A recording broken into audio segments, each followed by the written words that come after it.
Welcome back to Decouple. Today I'm joined by Adam Blazowski. Adam is the co-founder of the Polish pragmatic environmentalist group FOTA and a chairman of the board of Replanet. He's a software engineer, manager, author, and activist with over 15 years working in energy efficiency, smart cities, renewable energy, and advocacy for tech-agnostic decarbonization. I had the pleasure of meeting Adam in person in Berlin last year, where Adam was a major organizer of a Save the German 6 rally. Adam, you did a lot to bring Dr. James Hansen there, which was a real highlight of the event. Brought a lot of publicity, brought the interview on Decouple, made that a possibility. You're a veteran of the Decouple podcast. I encourage people to check out your episode, I think from over a year ago now. But welcome back. It's good to have you, man. Hey, hello, and greetings from Poland. So, Adam, I think we've got a pretty packed program. Decouple does pride itself on, being ahead of the breaking news.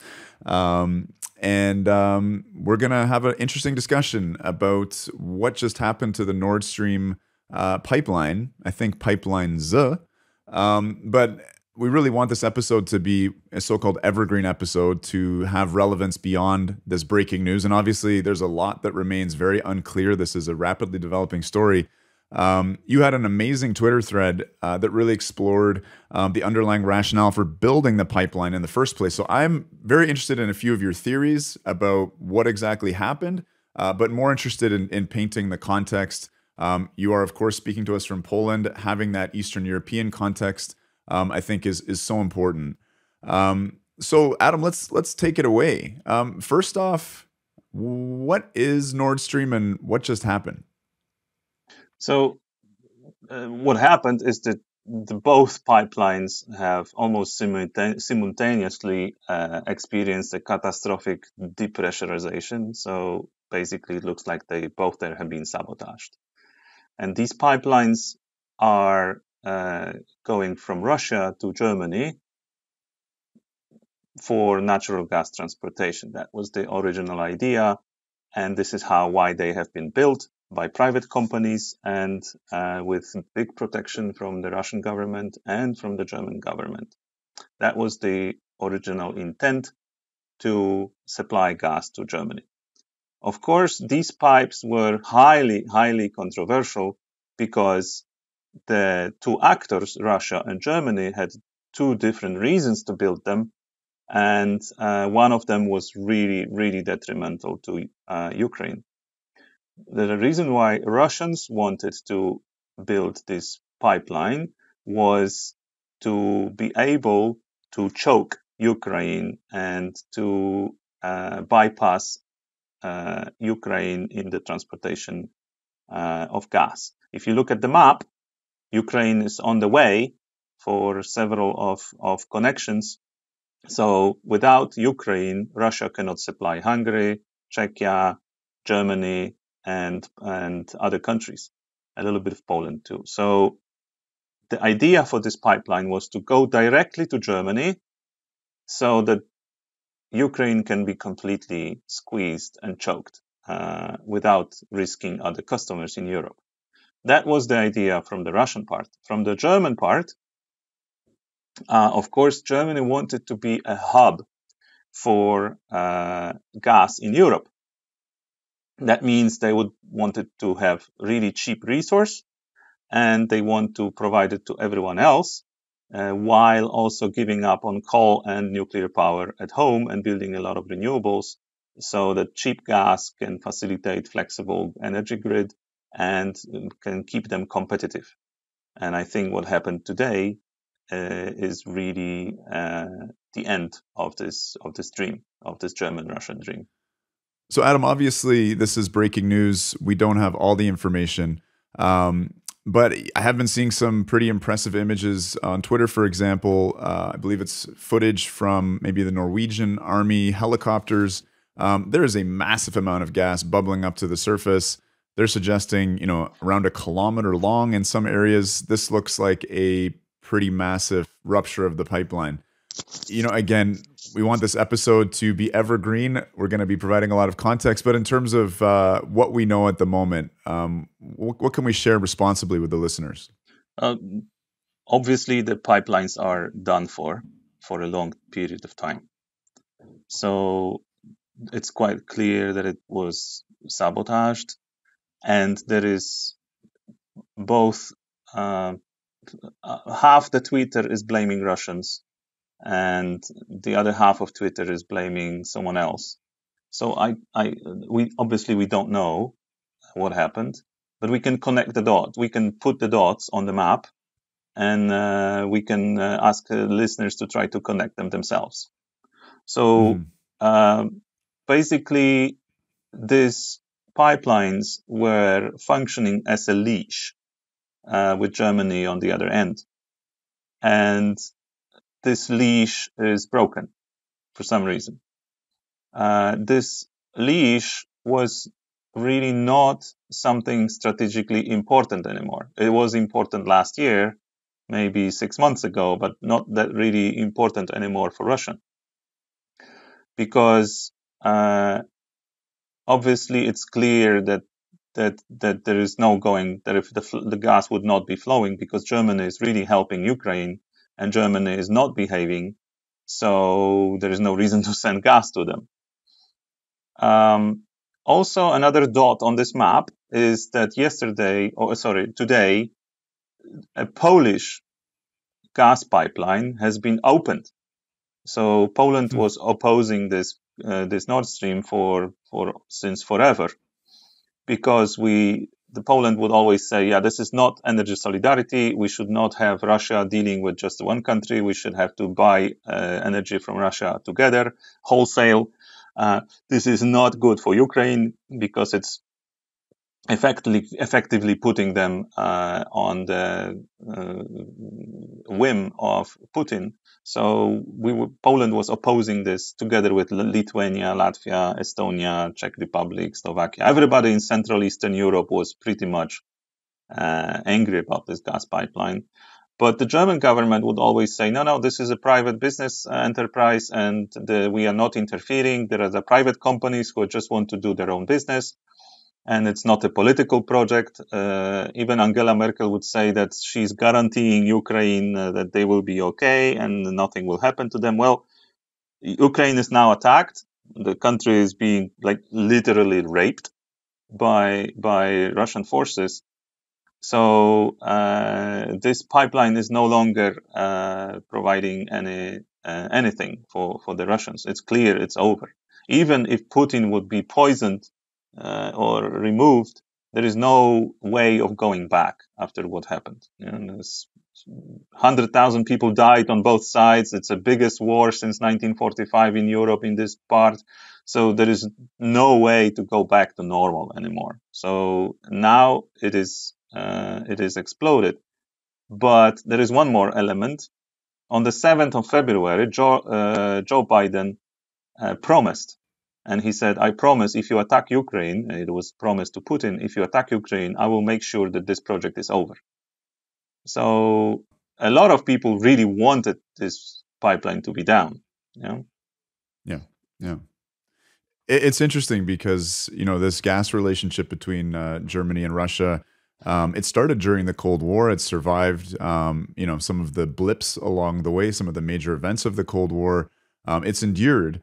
But again, what you're, I think, reaffirming, and I've had this opinion from many others, is that this Ostpolitik, this relationship, which I think the Germans, were hoping, and the statements I've heard is that this would build peace between the countries. It would build a codependence, which would mean that war could never happen again. That relationship is indeed over. The trust is broken.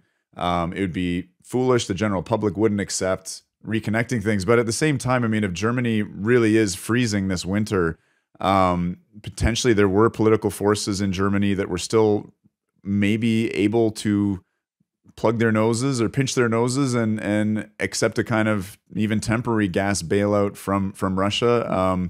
Putin just said, actually last week, I believe, turn on Nord Stream 2 and you'll get our gas again. Yeah. So this is, while I think I'm hearing you say that, doesn't really matter because it's over. I'm pushing back against that, I guess, a little bit. Well, you can perfectly imagine an opposite situation where strong people in Germany would be making deals with Russian oligarch and say, just remove Putin and we will go back to business as usual. And then Putin destroying it just to burn the bridge and say, yeah, now you stay with me, you have nowhere to go. So you can interpret it anyway. Right. What I don't believe, and I have heard such opinions, that was Ukrainians who did it. No, I don't believe this. But obviously, this was a sabotage.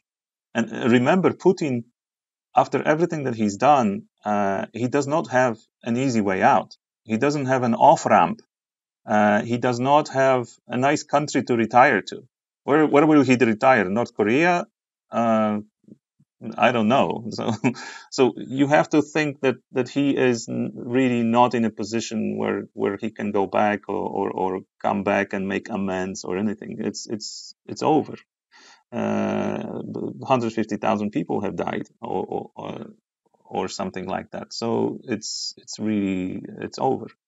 So one last important dot on this map is that Russia started to really lose big time in Ukraine, and Putin came to a decision point where we had to do something, and he had two options: either use a tactical nuclear strike or announce mobilization. And he decided to announce a mobilization, country-wide partial mobilization. So obviously these things are related, connected to each other somehow, and in the future we will know, but right now we don't. Mm-hmm. Yeah. I mean, in terms of who could have done it, I just saw a tweet from Javier Blas, not making any assumptions around that, but just that this is a major piece of infrastructure. The steel pipe, 4.1 centimeters thick, coated with another 11 centimeters of steel reinforced concrete. It's tough. It always blows my mind just from an engineering perspective. I mean, pipelines in general, but these undersea pipelines, just incredible feats of engineering. But everybody around the Baltic Sea is now on high alert, because if these pipes can explode, maybe other pipes can also explode. What happens if it's a Polish pipeline? What if it's a pipeline between Germany and Norway?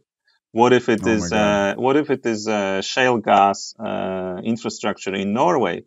Just a couple of days ago, Norway has announced that they have detected unknown drones flying close to their gas infrastructure. So clearly there are things happening over there, and when you are dependent on fossil fuels or other sources from other countries, this becomes your problem. If you have your own energy, then you don't have to bother. But when you import it from other countries, it becomes your issue. Yeah, and it's almost like a line has been crossed. I remember when Iran, we think it was Iran, launched a missile attack on a Saudi Arabian oil refinery. It shut down Saudi production for quite some time. It certainly wasn't a first in history, but it was a major escalation. And one could imagine, if the U.S. or a non-Russian actor blew up this pipeline, maybe Russia would retaliate by attacking energy infrastructure in other countries if they're trying to squeeze Europe even further.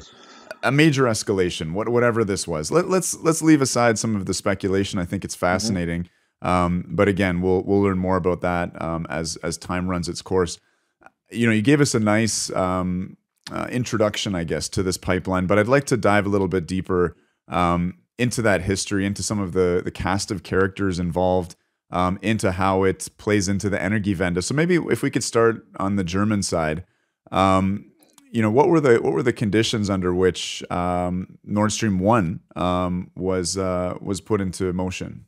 Well, we have to go back to 1998, and this was the election in Germany, and this election was won by SPD, which is Social Democrats' coal unions, and not only coal unions, but a lot strongly aligned with coal unions, and Greens. And the Greens in Germany, they had this particular condition for the coalition to say, if you want to be in coalition, if you want to rule, we are a kingmaker, and you have to get rid of nuclear power. So the coal unions they were thinking really, really hard, and they said, okay, if we can throw the nuclear unions under the bus, we can prolong, we can start the Energiewende, we can build a lot of renewable energy, as Greens also are demanding, and we can prolong coal a little bit more, maybe 1 or 2 or 3 decades, but we have to sacrifice nuclear.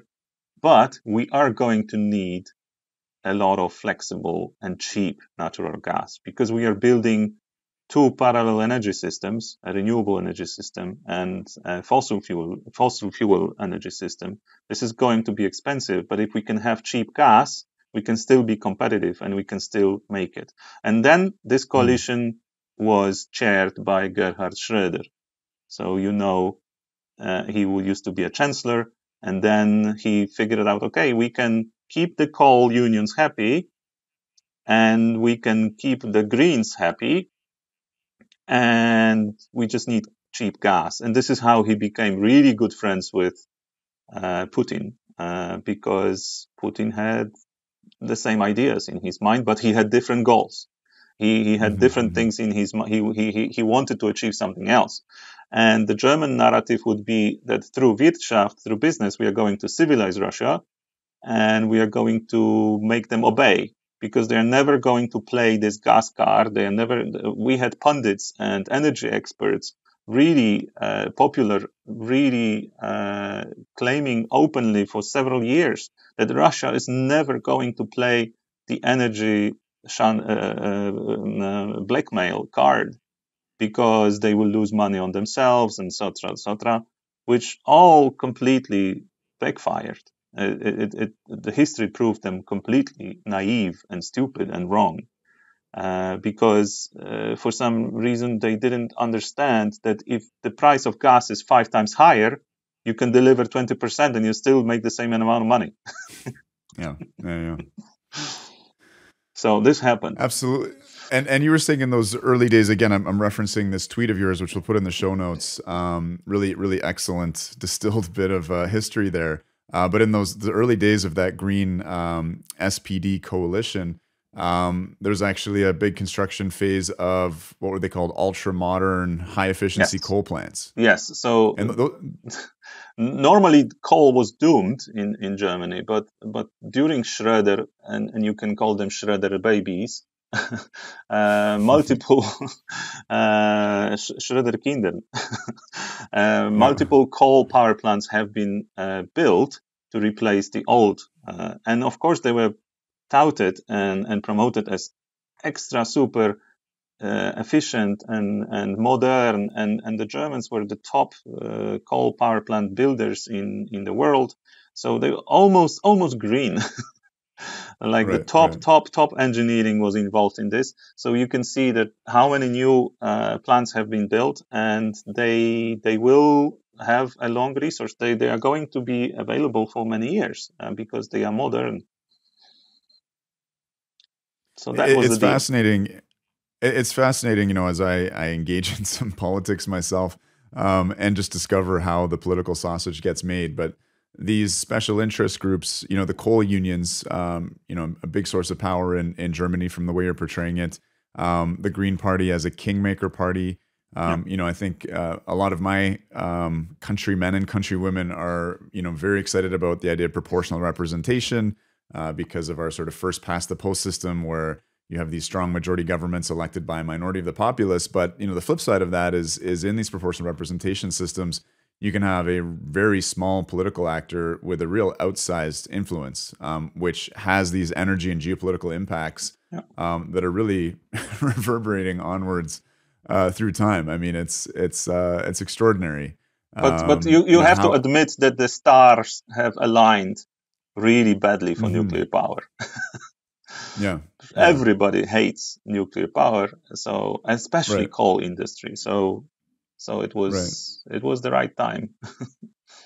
Right.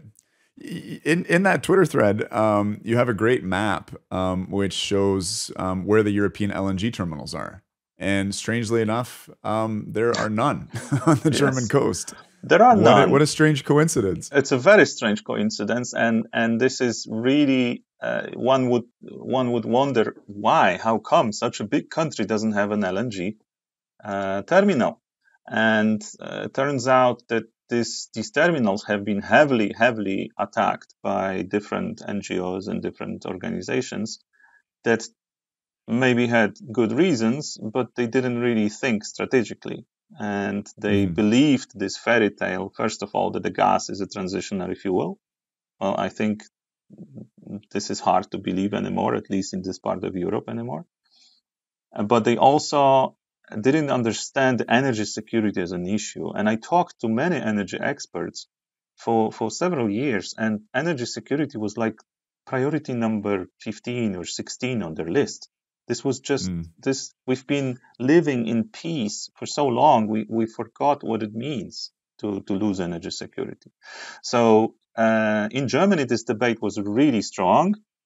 And in one of the Polish newspapers, Our Daily, in 2011, there was an article that Gazprom has funded a new kind of foundation. It was called German Baltic Nature Conservation Foundation, and it was funded by Gazprom for 10 million euro. And they took the CEO of WWF, they took the CEO of Bund, which is Friends of Earth, and NABU, which is an environmental organization. And these three people left their organization. They started this new one, supposedly to take care of Baltic. And immediately after, the Bund have dropped their opposition to try to block Nord Stream 1 on environmental reasons. Yeah? So it's a surprising coincidence. The whole episode, I think it's today, is about this surprising coincidence that happen when you deal with Russia and when you deal with gas. A lot of magic, unexpected magic happens. So then... So what was the argument of these environmental NGOs? I mean, this gas pipeline disrupted the Baltic Sea. They said it was better than LNG, or what was the... Yes, the logic there? And I'm quoting, Bund really tried to defend themselves, and they say, yeah, we are incorruptible. We never intended to block this pipeline because it's good for the environment. Pipeline is much better for the environment than a lot of LNG traffic. And of course, one who understands the geopolitics understands that the LNG traffic comes from America, and the pipe comes from Russia. So, so you can say, yes, it's better for the environment if you have a pipe, but not necessarily if it's a pipe from Russia. But then they say that they never really wanted, they were opposing this pipeline only until the moment when they were paid, or the people who were in charge were paid. And then they say, yeah, but we never really wanted to stop it because its natural gas is seen as more environmental friendly transition alternative in all exit scenarios from nuclear and coal-based electricity generation. So it just fitted their narrative, it fitted their story, and for them it was natural to do this. And if somebody wanted to pay for it, yeah, it's only the better, yeah. Right. I mean, it's very puzzling and hard to disentangle what the principles are of these environmental organizations. You can read the sources in my thread. I'm quoting actual facts, historical facts, and they were never ostracized. They were never critiqued for this. Of course, Poland was crying foul. But always Poland, Lithuania, Estonia, Finland, everyone. The closer you live to Russia, the more realistic you are about how these things work. But the typical response from Germany would be, "Oh, you are Russophobic." Yeah? No, we are not Russophobic. We love Russian people. We just have a problem living close to Russia because it leads to problems. And Russia doesn't respect the borders of other countries, and that's the main issue. Right. A broken clock is right 2 times a day, and there was this precious moment in the UN when Trump was pointing at the German delegation and saying, you guys have become completely dependent on Russia, and the kind of smug smirks coming from the Germans. in retrospect, pretty. Guess who's laughing now? Yeah, exactly. So in the end, Germany ended up without LNG ports, completely dependent on the Russian. It's not the only source, but a major source of gas, enough to supply to affect the price. And soon, Russia, also Gazprom, became owner of storage tanks in Germany. And then you can't make this stuff up. No. They then in the run up to the war, you would notice that these storage tanks started to become empty for some reason, and this was unexplained. Now these storage tanks are nationalized and they are not longer in German hands, but Germans really believed they can civilize Putin through business, but he had other ideas from the start, and he was quite clear about it. Right. So we've talked, I think, in some depth now about the history of Nord Stream 1. There are two pipelines, Nord Stream 2. Yeah. Can you go through when that was built? And, again, Angela Merkel had given this assurance to Ukraine, don't worry, this pipeline will not affect, your sort of almost like a security guarantee from what you're saying. Yes. But I believe Nord Stream 2, I mean, certainly a lot of the construction happened after the annexation of Crimea. Yes. So walk us through the context of, this sister pipeline, which I believe runs right alongside and which was also depressurized, to put it euphemistically. So the other one was built specifically it's almost exactly, both of them have almost exactly the same volume as would be going through Ukraine, just by accident. One is 55, the other one is 55 billion cubic meters. The volume that would go through Ukraine was 120. So it's almost exactly the same volume. So with the other pipeline, Putin was able to completely strangle Ukraine and not endanger countries like Hungary, Slovakia, Czechia, Germany. So that was absolutely really critical for him to build the other pipeline so that he can strangle Ukraine. And the Germans took it hook and sinker. They said, okay, we can have more gas. We can be a gas hub for whole of Central Eastern Europe. Why not? Let's do this. And they were strongly believing that business is going to keep Ukraine safe. And this is why it was built last year. It was heavily sabotaged or blocked by Americans. And Trump was right when he said, yeah, you are investing in a Russian pipeline. You're going to pay to Russia, to Putin. I think it's better you trade with NATO allies. And you can disagree with Trump on many things, but he was spot on this issue. So it was finished last year, but it was never approved in the courts because it was not legally, according to the European law, that everybody can benefit from this pipe transparently. Russia likes to choose winners and say you can buy pipeline because you're nice, you can buy this gas, and you cannot buy this gas because you're not nice. So Russia was playing people against each other, and they are playing people inside Europe against each other. So the whole concept of energy solidarity is, okay, you can build this pipeline, but everybody can buy this gas, even Ukraine if they want. And that was never true. So this pipeline was never started, but it was ready. It was ready to go. Right. So who loses here? I mean, you had the German government saying, hey, this is just two private companies working together. I mean, this was a major project. It's a huge capitally intensive project. Do you know how many billions were spent and what's been lost here? I don't have a value out of my head, but it's a major project mainly with the money from the Austrian national OMV and several others Western companies. So it is a lot of private capital lost. It's a huge problem for the German economy because the price of gas is just skyrocketing. time will tell who is losing. Of course, Russia is losing also because they cannot do anything else with this gas. They are flaring this gas close to Finland. You can see this flame from space because they have to vent it somehow, and then they have to burn it. So I don't know who.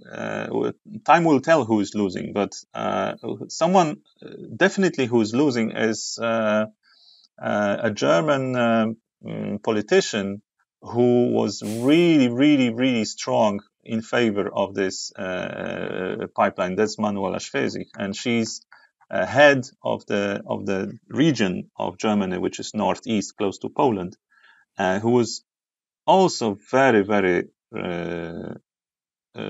pro-Russia historically, and still are. I think she won election recently, so she's absolutely representing a region which is underinvested. It's ex-DDR, it's ex-East Germany, part of Germany. And this is where Nord Stream comes out of the sea and enters Germany. And this is where all the profits from this trade would stay in this region. So Manuela is definitely losing. By the way, I don't know if you know that Nord Stream comes out of the sea and it enters land on the site of a closed nuclear power plant. I was aware of that. I was aware of that because Decouple Studios host Jesse Freeston actually shot some very interesting footage, which we'll be releasing hopefully very soon. He did a bit of an energy tour in Europe and was drawing a lot of comparisons between France and Germany. But he did, I think it's Gundremmingen. He visited there and had a tour of the pipeline. I think we'll have to get him to publish that stuff ASAP. There are multiple power plants in Germany, nuclear power plants that have a gas pipeline being built onto the site. Yeah. So this is really hilarious and tragic at the same. So just going back to who is losing, Manuela Schwesig, she created a special foundation to bypass the embargo from the America on this pipeline, and this climate foundation really considered gas as a friend of energy transformation. And they have funneled more than 200 million euro through this foundation from Gazprom just to try to finish this gas pipeline.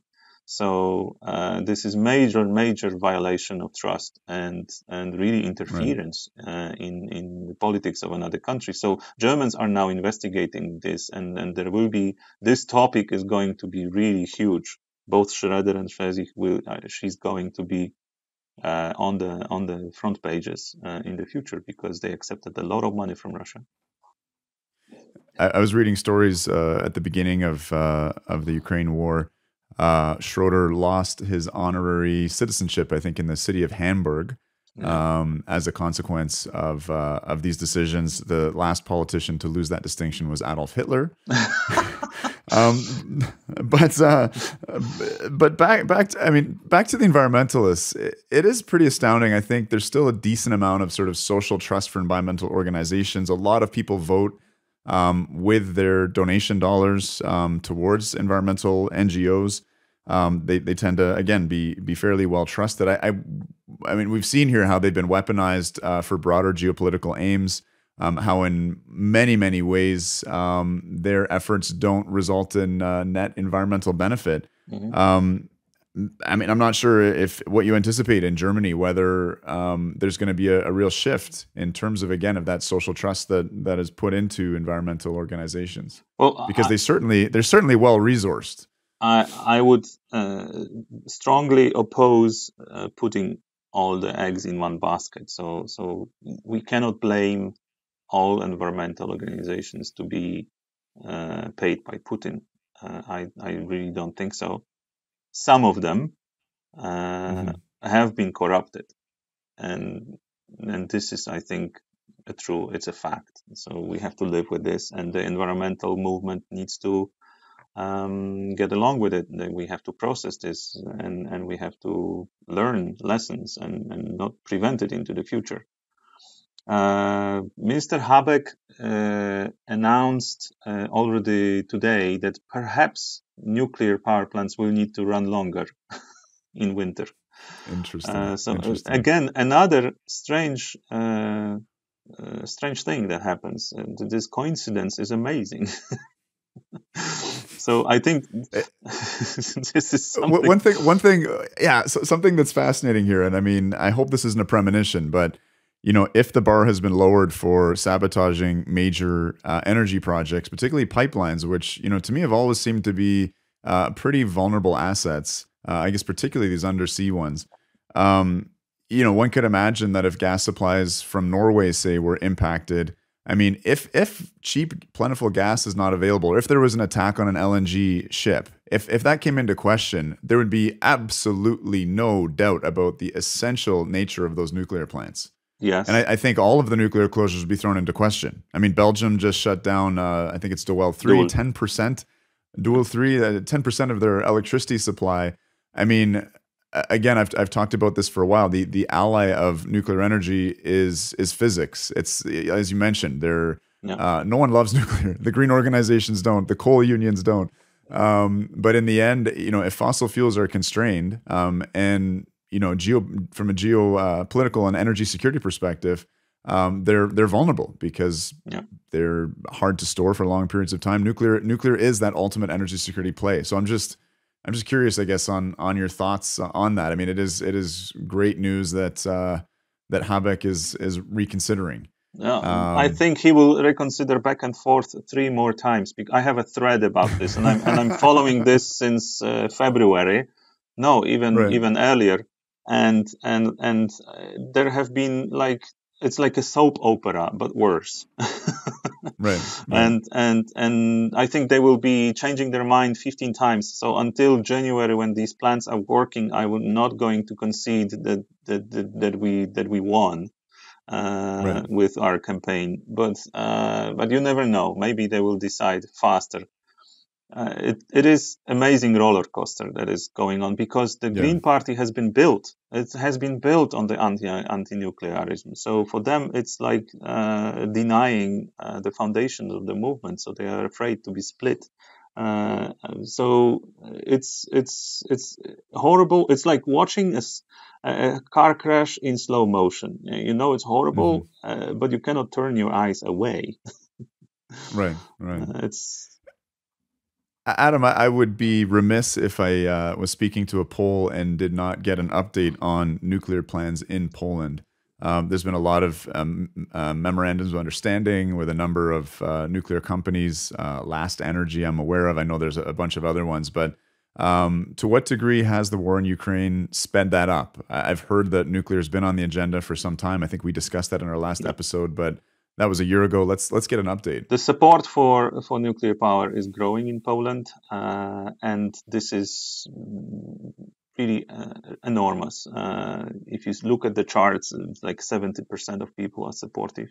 We are absolutely like the El Dorado of the SMRs right now. Every month there is a new SMR company promising and signing an MOU with this company or that company. So some of them make really crazy promises. Others are really reasonable, and maybe something comes out of it. But just 2 weeks ago, I was organizing a conference, Nuclear for Local Governments, and we talked with presidents of several cities, and they are absolutely ready to have stake in a nuclear power plant that can provide baseload. We are talking about city presidents, elected officials. They say energy needs to be clean, and needs to be cheap, and needs to be stable. If we ever want to promise our citizens free public transport, and this is something in Europe that's really big, people demanding free public transport, then if it needs to be electrified, we need a lot of clean, low carbon power, and nuclear is for that. So there is, for the first time since many years, people actually understand why do we need nuclear power. Previously, it was a toy. Previously, it was something that was enforced. And right now, we understand that it's a vital, critical climate infrastructure, and it needs to be built. So the Polish nuclear power plant project is supposed to choose the vendor.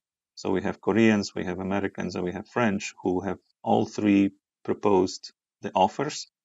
They put it on the table in the ministry, and probably next month we are going to hear, I hope, according to the schedule, that who is going to build it.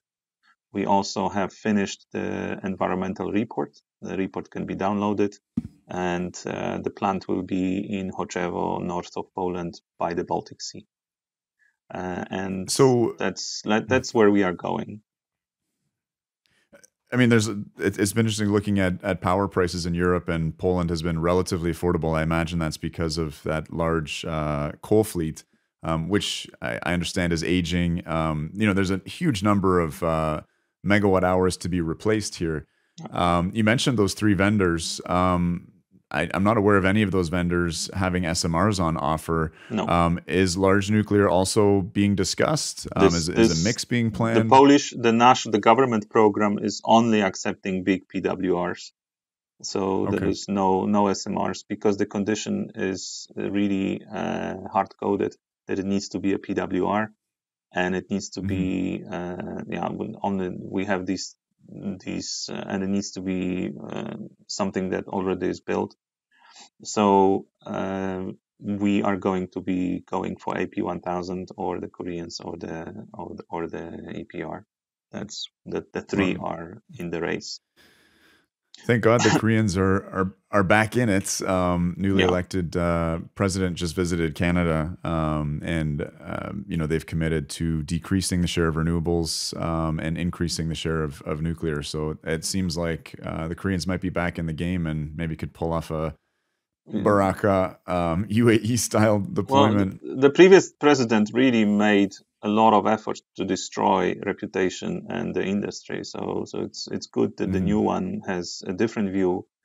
But it really is difficult to sell your power plants and say at the same time that you are not building them at home. So this is good change, I think, for Korea. Right. In terms of the rationale by the planning department in Poland for selecting, already existing, already built designs, who's making those decisions, and why do you think those are the decisions being made? Well, this is a decision of Ministry of Climate, as far as I understand. And I think one of the reasons is that Poland is going to lose so much of coal capacity. We would have to build a lot of SMRs to replace this capacity. If you look at NuScale, how many modules you need to build to replace, 10 gigawatt of coal that is going to be out within several years. So you cannot bet your strategic asset on something that is really early in development.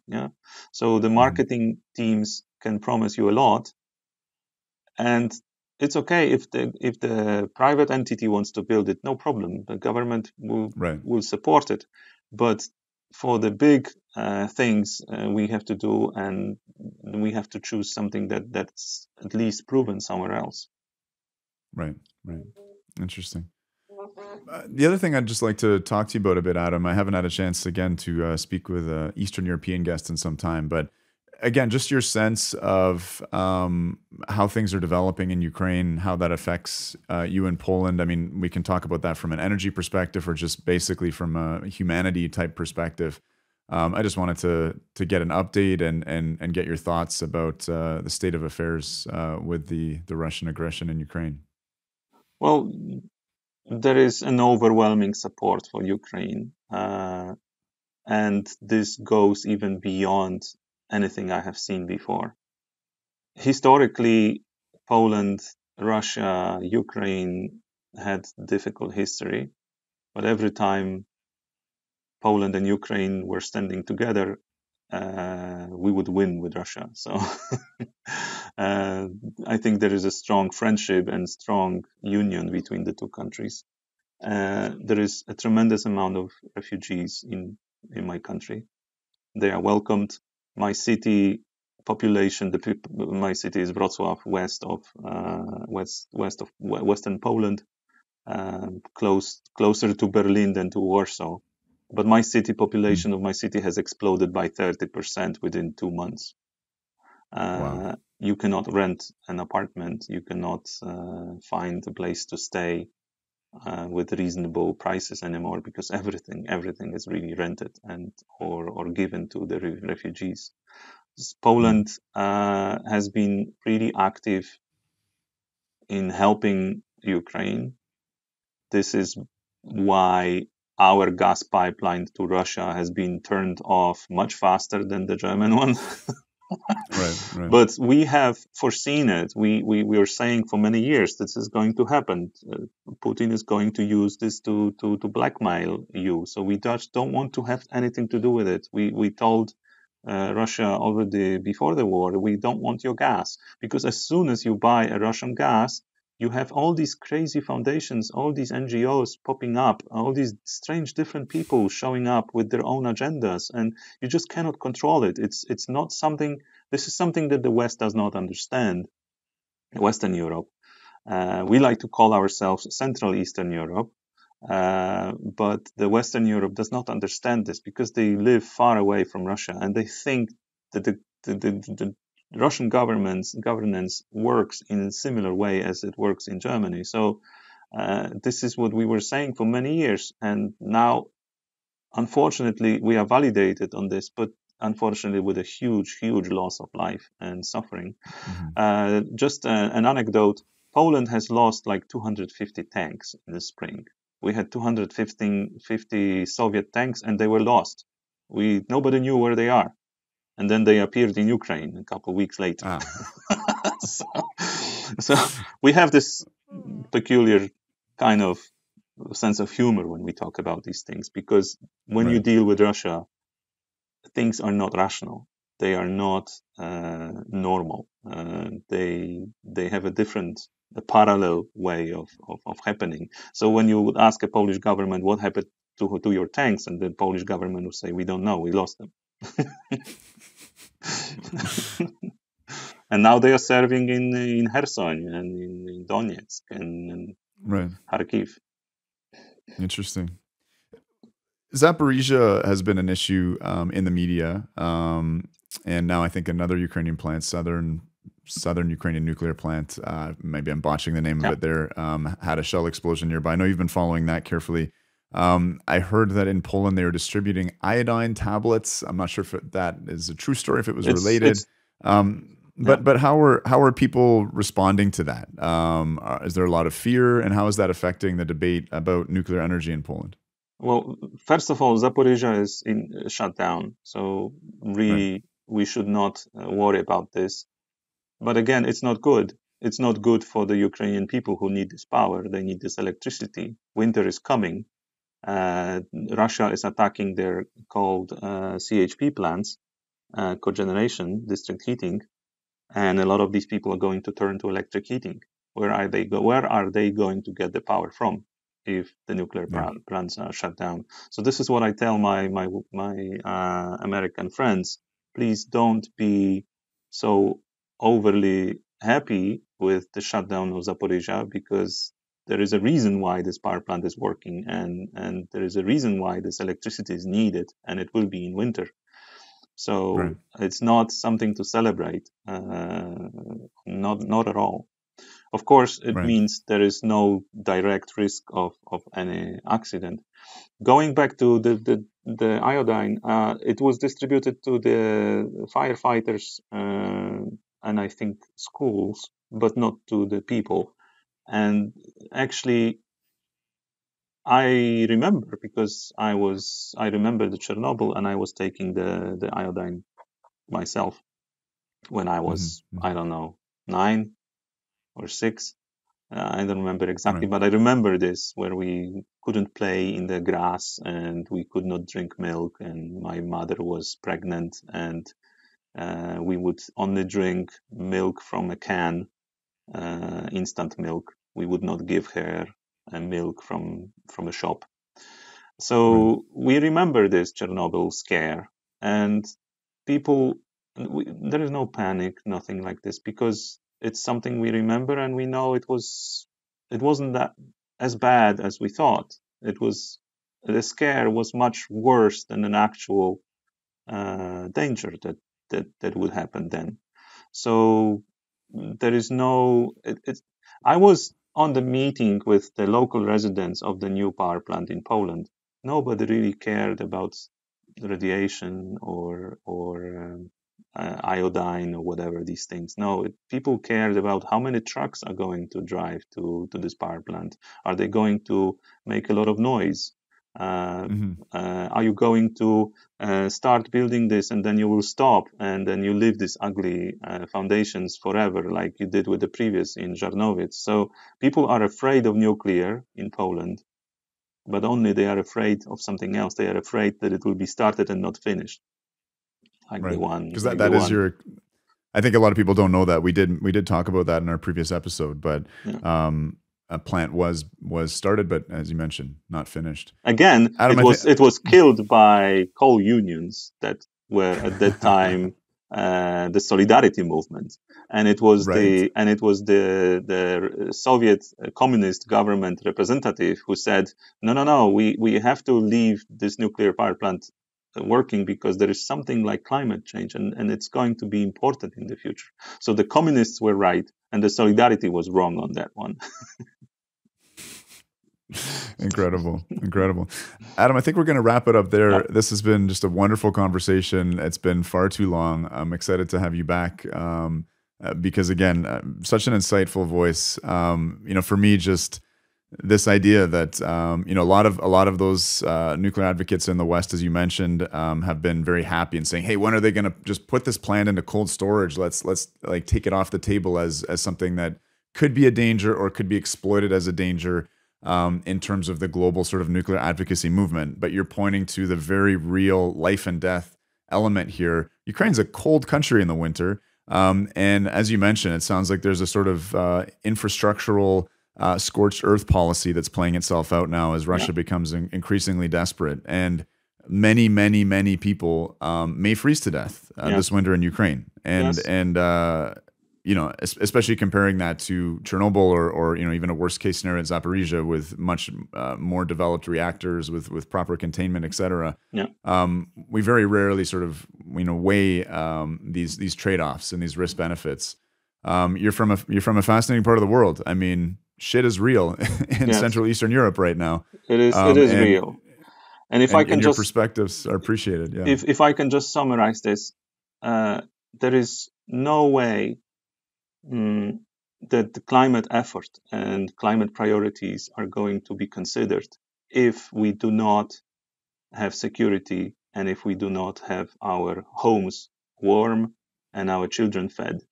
This is why we started our Polish pragmatic movement, because we saw all this ideology, especially the anti-nuclear ideology, and this dreaming that's really dangerous. And we said, no, if we allow the collapse of the civilization or even a state or a local government, if the people are going to burn the last tree and people are going to eat the last rare animal if their children are hungry and freezing.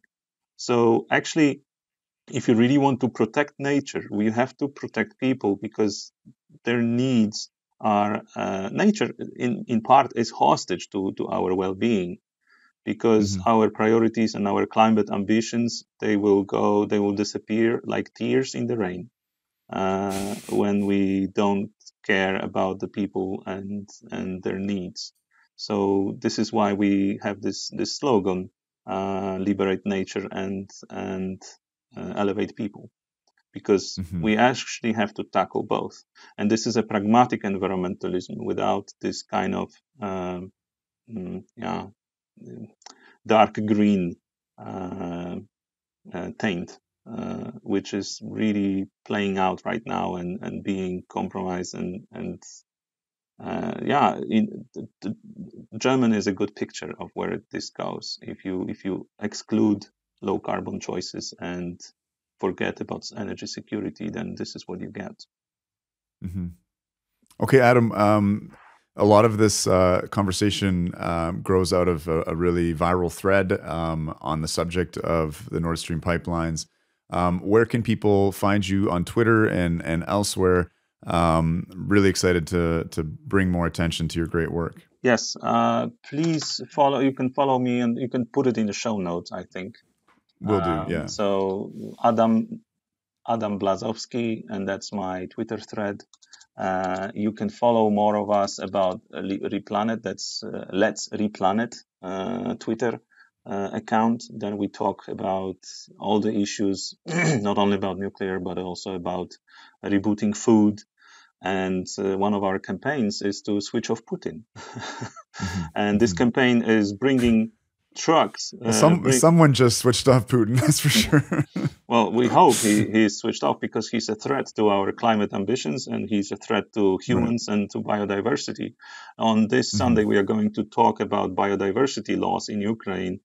We have a conference in Warsaw, and we're going to talk how biodiversity is affected by the war. So a lot of our campaigns are pragmatic, and really we want to save whatever we can out of this mess before it's too late. So it is a very good thing to do and good purpose to follow. Okay, Adam, thanks again for making the time on such short notice. Always happy to join. We look forward to having you back soon, my friend. See you. Bye for now. Bye.